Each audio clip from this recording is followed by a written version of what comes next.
Donc, étroitesse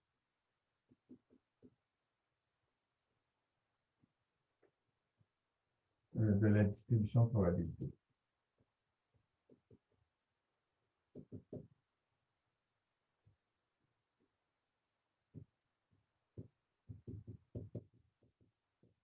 Donc, on a toujours notre système vedette.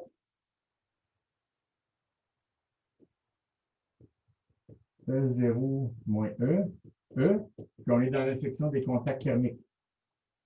Donc, la probabilité d'avoir un état E, d'énergie, un état macroscopique E ici, c'est simplement égal à 1 sur oméga total, fois oméga de E, fois oméga prime de E0 moins E. Puis on voit d'après cette relation-là ici que oméga de E, c'est proportionnel à donc si je prends l'exponentielle des deux côtés, on voit que c'est proportionnel à E sur F exposant le nombre de degrés exposant F. Ce qui fait que si je regarde oméga de E plus delta E, ça c'est proportionnel à E plus delta E exposant F, puis 1 sur F exposant F. Puis ça, c'est proportionnel à E exposant F fois 1 plus delta E sur E exposant F fois 1 sur F exposant F. Donc, développer ça directement en série de Taylor, c'est une catastrophe parce que, vous voyez, si je fais le premier terme de la série de Taylor, ça va être quoi? Ça va être F delta E sur E. Delta E veut beau être petit, je multiplie par le nombre de degrés de liberté. Donc, ce qu'on veut faire, c'est une série de Taylor autour du maximum, mais on ne peut pas la faire directement là-dessus. Par contre, ça marche si on le fait avec le log.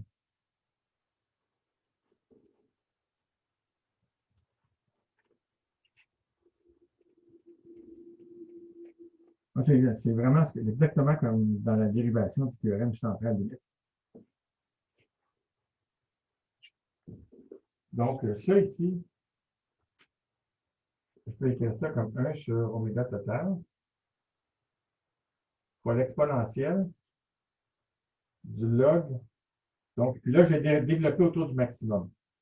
Donc, j'ai log de oméga de E tilde. Il faut que j'évalue au maximum, puis ensuite, je vais prendre la dérivée première. Plus log de oméga prime de E0 moins E tilde. Bon. Qu'est-ce qui arrive au terme de premier ordre? Le terme de premier ordre il est 0 parce que par hypothèse, je suis au maximum. Donc, quand je suis au maximum, la dérivée première s'annule. Pas d'objection? C'est bon? OK, donc tout ce qui va rester, c'est les termes de deuxième ordre. Donc, il y a une demi, d carré log oméga dE carré plus d carré log oméga prime dE prime carré fois delta E. Ou delta, non, là, ça va être mélangeant, ça, excusez, je vais prendre une meilleure notation ici. E moins tilde au carré.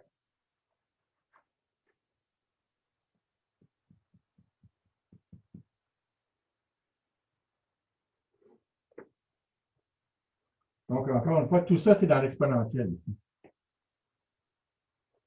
Donc, vous voyez que ça, c'est quoi? Ça, c'est une constante fois l'exponentielle de 1 demi d carré log oméga dE carré plus d carré log oméga prime.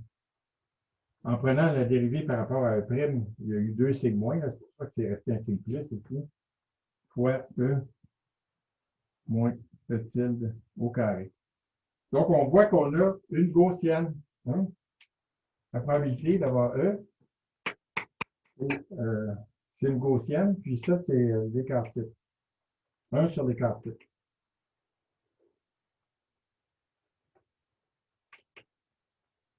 Donc, cette quantité-là ici, c'est égal à moins 1 sur sigma carré, si je regarde du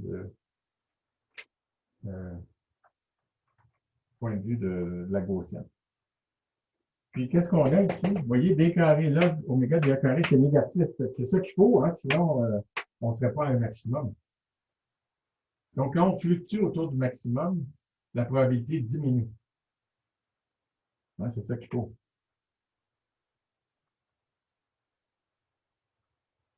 Puis, supposons qu'un des deux systèmes est énorme, d'accord? Donc, ça, c'est proportionnel à 1 sur le nombre de degrés de liberté. Donc, si un des deux systèmes est énorme, je peux laisser tomber un des deux ici. Hein, disons que c'est le système prime qui est énorme. Je peux laisser tomber ça ici. Et puis, cette quantité-là ici en avant, donc, à ce moment-là, j'ai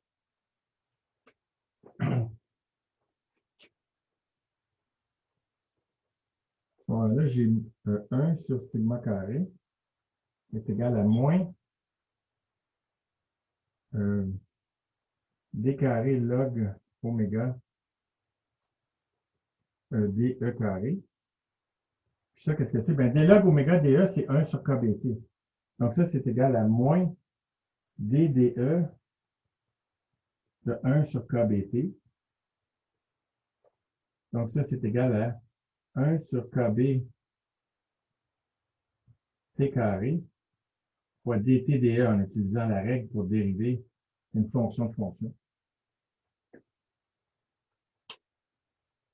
Puis vous voyez, ça, c'est quand même assez génial. Ça nous dit que les fluctuations sont reliées à la chaleur spécifique. On va parler de la chaleur spécifique en détail au chapitre 4. Mais dE dt, c'est la quantité d'énergie qu'il faut pour augmenter la température. Ça s'appelle la chaleur spécifique. Ça se mesure. Donc, je peux prendre un système, mesurer sa chaleur spécifique, c'est-à-dire combien d'énergie en chaleur dois-je fournir pour que la température change. Puis ça me donne une idée des fluctuations. Donc, c'est une relation entre une mesure purement thermodynamique, qui est la chaleur spécifique, et puis une quantité statistique, qui est les fluctuations. Puis ça, c'est un résultat qui est dû à Einstein. C'est beau quand même, non? Ça va? Est-ce qu'il y a des questions là-dessus?